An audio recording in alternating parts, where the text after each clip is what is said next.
You said, "I'm good with whatever," and watched the table decide without you. Not against you. Not rudely. They just moved on. Like your voice was background music, nobody thought to turn up. You held back your actual preference so the conversation could stay smooth. Let someone else pick the plan, the place, the time. You made yourself easy, and the room rewarded you with exactly what easy gets. Nothing. That wasn't flexibility. That was a disappearing act you've been rehearsing your entire life, and you've gotten so good at it, you forgot it was a performance. By the end of this video, you'll understand exactly why the nicest person in every room is almost always the easiest to overlook, and what that pattern is actually built on. And there's a reason nobody in your life has ever pointed this out. Every single person around you benefits from you not figuring it out. Nice doesn't mean kind. Nice means predictable, and predictable means safe to ignore. Somewhere along the way, you got handed an equation. Be agreeable, be low maintenance, make people comfortable, and they'll respect you for it. You've been running that math your whole life, and it has never once balanced. Think of it this way. You turned yourself into wallpaper, carefully chosen, always matching, never clashing with anything else in the room. And that's exactly the problem. Nobody walks into a room and notices the wallpaper. Nobody remembers it afterward. It just holds the space together while everyone looks at something else. There's a principle in social psychology that most people never hear put plainly. Status is partly determined by what you're willing to refuse. When you refuse nothing, you signal nothing. Your constant yes doesn't read as generous to the people receiving it. It reads as empty. You're not weak for operating this way. You just got rewarded for disappearing so early in life that the disappearance started to feel like your personality. That's not your fault, but it is your pattern. Here's how it actually plays out, in places you'd never think to look. Your group chat lights up on a Friday afternoon. Someone throws out an idea, someone else counters. Preferences start forming, opinions start sharpening, and right in the middle of it, you type the same thing you always type. I'm down for anything, lol. You think you're being flexible. The easy one. The person nobody has to worry about. Here's what actually registers on the other side of that text. Your name gets mentally filed under doesn't need to be consulted. Not maliciously, not even consciously. When someone always agrees, the group stops treating their answer as real input. It becomes noise. A guaranteed yes has the same social weight as no voice at all, and you feel it. A dull weight settles behind your sternum when the plan gets locked in and nobody tags you, nobody checks. Not because they're cruel, because your agreement was already assumed. Priced in. Like a subscription nobody thinks about until it gets canceled. You made yourself free. And free things don't get valued. They get used until they're gone. That doesn't make you foolish. It makes you someone who confused availability with value, because no one ever taught you the difference. But that's the version you can see. There's a quieter version running somewhere you spend 40 hours a week. Your coworker pitches an idea in the meeting. It's mediocre. You know it. Everyone at that table probably knows it. Your boss scans the room for feedback, and you open your mouth, and what comes out is a padded, softened, pre-approved version of nothing.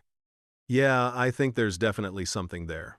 Your opinion arrived pre-sanded, every edge smoothed down before anyone could feel it. Harmless, inoffensive, instantly forgettable. Meanwhile, the person across the table, the one who said, "I don't think that works, and here's why," they got friction. They got challenged. And they also got something you didn't. They got remembered. Not because they were braver than you, because they weren't carrying what you're carrying.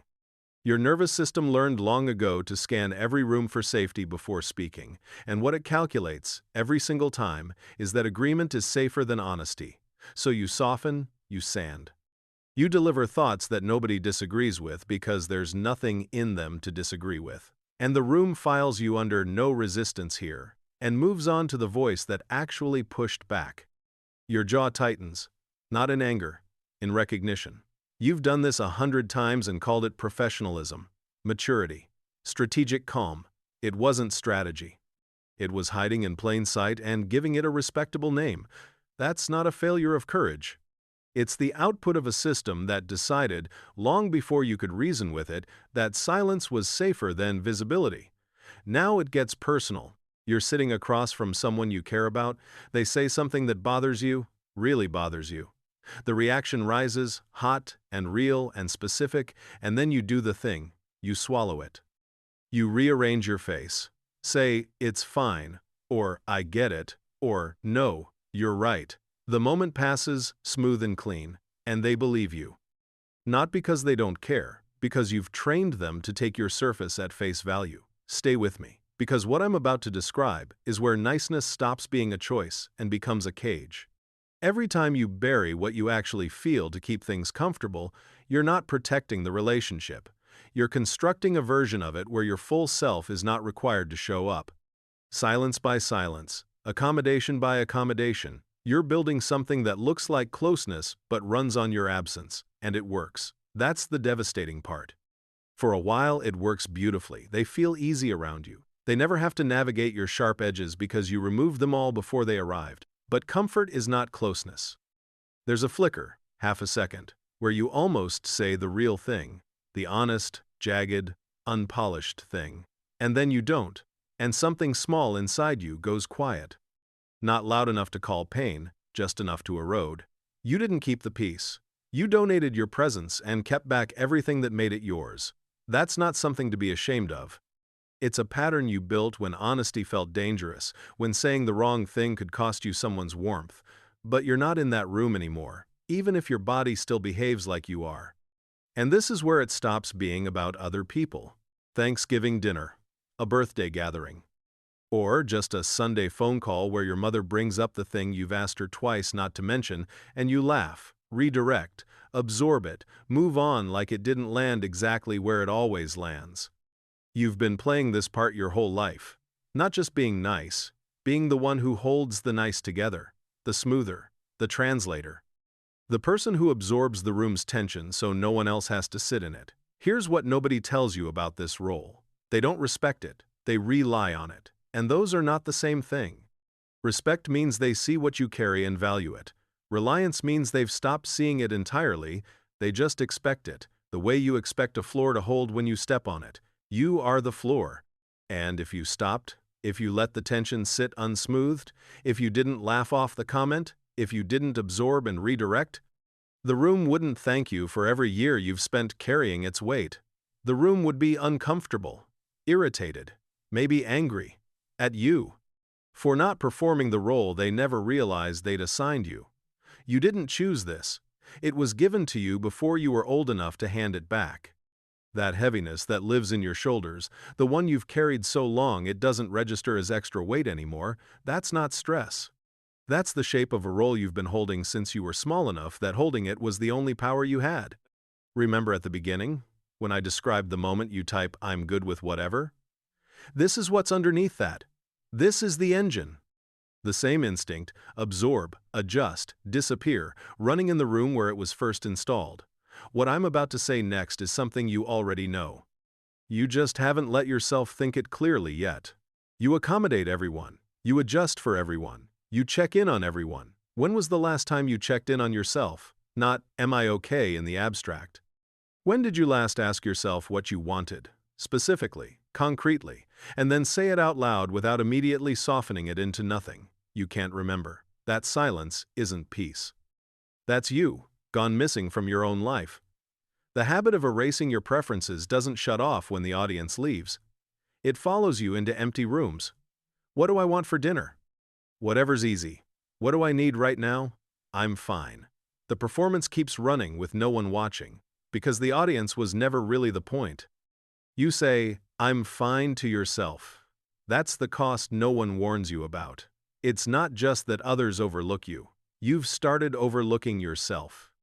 And that, quietly, without any fanfare, is the most expensive thing niceness has ever cost you. You didn't become this way because you're generous to a fault. You became this way because at some point, early, before you had language for any of it, you learned that having needs was expensive. That wanting things openly made someone uncomfortable, or distant, or gone. And your small, brilliant, adaptive brain found the only solution it could: become the person who needs nothing, wants nothing, takes up the least possible space. So you did, and it worked. That strategy got you through rooms that weren't safe for your full self. It kept fragile peace in places where peace had a price. You learned this before you had words for it. But the thing that protects you at 7 controls you at 27. The armor fused to your skin so completely you stopped feeling it as armor. You started believing it was just who you are. It was never who you are. It was a brilliant, exhausting, outdated strategy, still running on autopilot in rooms that are safe enough for you to finally show up in. But you don't show up. Because the old program doesn't know the war ended. You don't need to become harsh. You don't need to become loud or difficult or selfish. You just need to stop performing safety for people who've never once stopped to ask whether you feel safe. Real kindness chooses.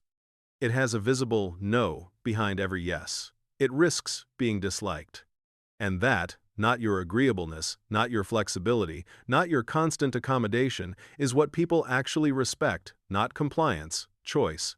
Tell me in the comments, what's the one thing you keep saying, "I'm fine with," that you're actually not fine with at all? Just one. If this is your first time here, subscribe. This channel is about seeing the patterns you've been living inside without realizing it. Nice got you here. It won't get you further.